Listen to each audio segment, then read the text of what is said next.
Hello friends, வணக்கம் and welcome back to my channel Meena's life style. இன்றைக்கி நம்ம சேனலில் முட்டையை வச்சு ஒரு சூப்பரான 65 எப்படி பண்ணுறதுன்னு பார்க்க போகிறோம். ரொம்பவே டேஸ்டியாக டிஃப்ரெண்ட்டான ஒரு ரெசிபியாக இருக்கும். வாங்க வீடியோக்குள்ளே போகலாம். இந்த 65 பண்ணுறதுக்கு இன்றைக்கி நான் 4 முட்டை எடுத்திருக்கேன். ஃபஸ்ட்டு இந்த 4 முட்டையும் நல்லா பாயில் பண்ணி எடுத்து வச்சுக்கோங்க. இப்போது இதை கட் பண்ணிவிட்டு உள்ளே இருக்க மஞ்சக்கரு வந்து ரிமூவ் பண்ணி எடுத்துக்கலாம். நம்மளுக்கு இந்த ஒயிட் பார்ட் மட்டும்தான் வேணும். இப்போது நான் எடுத்து வச்சுருக்க 4 முட்டையும் இதே மாதிரி பாயில் பண்ணதுக்கப்புறமா உள்ளே இருக்க மஞ்சக்கரு மட்டும் ரிமூவ் பண்ணிவிட்டு அதுக்கப்புறமா இது பொடி பொடியாக கட் பண்ணி எடுத்துக்க போகிறேங்க. இப்போ உள்ளே இருக்க மஞ்சக்கரு எல்லாமே ரிமூவ் பண்ணிவிட்டேன். அடுத்ததாக ஒரு நைஃப் வச்சு இந்த மாதிரி குட்டி குட்டியாக கட் பண்ணி எடுத்துக்கோங்க. ரொம்ப வந்து ஃபைனாக கட் பண்ணணும்னு அவசியம் இல்லை. இந்த மாதிரி கொஞ்சம் பெரிய பெரிய பீசஸாக இருக்க மாதிரி கூட கட் பண்ணி எடுத்துக்கலாம். இப்போது கட் பண்ண எல்லாத்தையும் வேறொரு பவுலுக்கு மாற்றி வச்சுக்கலாம்.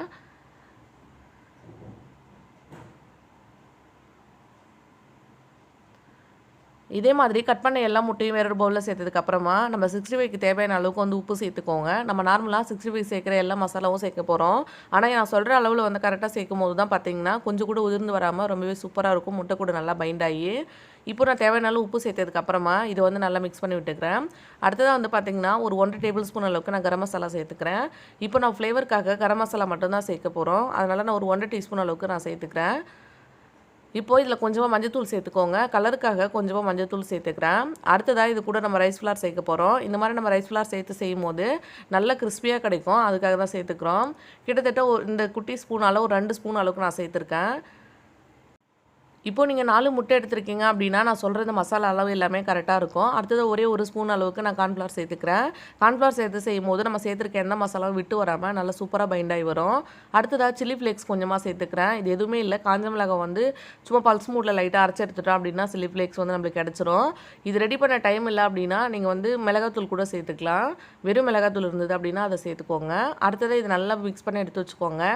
இப்போது வேறொரு பவுலில் ஒரே ஒரு முட்டை எடுத்துருக்கேன். இதை உடச்சிட்டு சேர்த்துக்க போகிறேன். இந்த ஒரு முட்டைக்கு மட்டும் தேவையான அளவு உப்பு சேர்த்து இது வந்து நல்லா பீட் பண்ணி எடுத்து வச்சுக்கோங்க. இந்த மாதிரி இதுக்கு உப்பு தேவையான அளவு சேர்த்துட்டு பீட் பண்ணிவிட்டு அதுக்கப்புறம் நம்ம சேர்த்து செய்யும் போது அதோட டேஸ்ட் வந்து ரொம்ப சூப்பராக இருக்கும். ஸோ அதனால் இது மாதிரி சேர்த்து நல்லா பீட் பண்ணிக்கலாம். இப்போ இதை எடுத்துக்கலாம். அடுத்ததாக வந்து ஆல்ரெடி நம்ம மிக்ஸ் பண்ணி வச்சுருக்க மசாலா கூடவே நம்ம வந்து கடலை மாவு சேர்க்க போகிறோம். இந்த கடலை மாவு வந்து கொஞ்சம் அதிகமாகவே சேர்த்துக்கோங்க. நம்ம ஒரு முட்டை சேர்த்ததுக்கப்புறமா தேவைப்பட்டால் இன்னும் கூட கொஞ்சம் கடலை மாவு சேர்த்துக்கலாம். இப்போ நான் தேவையான அளவு சேர்த்துருக்கேன். கிட்டத்தட்ட 2 டேபிள் ஸ்பூன் அளவு இருக்கும். இது சேர்த்ததுக்கப்புறமா இது கூடவே நம்ம அடித்து வச்சுருக்க முட்டையும் சேர்த்துக்கலாம். நீங்கள் 4 முட்டை எடுக்கும்போது அதுக்கு ஒரு முட்டை இந்த மாதிரி மிக்ஸ் பண்ணி சேர்த்திங்க அப்படின்னா அளவு கரெக்டாக இருக்குங்க. இப்போ நீங்கள் மிக்ஸ் பண்ணி பார்த்துட்டு தேவைப்பட்டால் இன்னும் கொஞ்சம் கடலை மாவு கூட சேர்த்துக்கலாம். ரொம்ப லூஸாக இருக்கக்கூடாது. அப்போ நம்ம போடும்போது பிரிஞ்சு வரும். கொஞ்சம் வந்து திக்காக இருக்க மாதிரி பார்த்துக்கோங்க. இப்போ நான் சேர்த்துருக்க அளவு கடல் மாவு வந்து கரெக்டாக இருக்குது. இது மிக்ஸ் பண்ணிவிட்டு எடுத்து வச்சுக்கலாம். அடுத்ததாக இது கூட ஃப்ளேவருக்காக ஒரே ஒரு பச்சை மிளகாய் சேர்க்க போகிறோம். கொஞ்சம் பெரிய பச்சை மிளகாய் இருக்கிறதால நான் 1 எடுத்திருக்கேன்.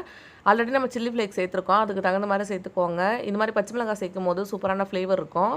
அதனால் ரொம்ப குட்டி குட்டியாக கட் பண்ணிவிட்டு இதையும் அது கூட சேர்த்துக்கலாம். இப்போ குழந்தைங்களுக்கு கொடுக்க போகிறீங்க, இதில் வந்து பச்சை மிளகா சேர்க்கறது விருப்பம் இல்லை அப்படின்னா அந்த பச்சை மிளகா மட்டும் நீங்கள் ஸ்கிப் பண்ணிக்கலாம். ஆனால் இதையும் சேர்த்து செய்யும் போது நல்ல ஒரு சூப்பரான ஃப்ளேவர் இருக்கும்.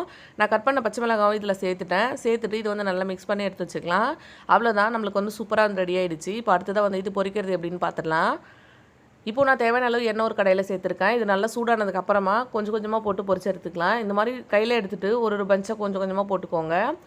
இது கொஞ்சம் கூட நம்மளுக்கு பிரிஞ்சு வராது. நீங்கள் கரெக்டான அளவு மசாலா மிக்ஸ் பண்ணிங்க அப்படின்னா மட்டும்தான் இது கரெக்டாக பிரிஞ்சு வராமல் இருக்கும். நம்மளுக்கு ஆல்ரெடி வந்து முட்டை பாயில் பண்ணியிருக்கிறதால நீங்கள் மசாலா சரியாக சேர்க்கல அப்படின்னா அதுலேருந்து மசாலா நமக்கு தனியாக விட்டு வரும். ஸோ அது கரெக்டான அளவு வந்து சேர்த்துட்டிங்க அப்படின்னா கரெக்டாக இருக்கும்.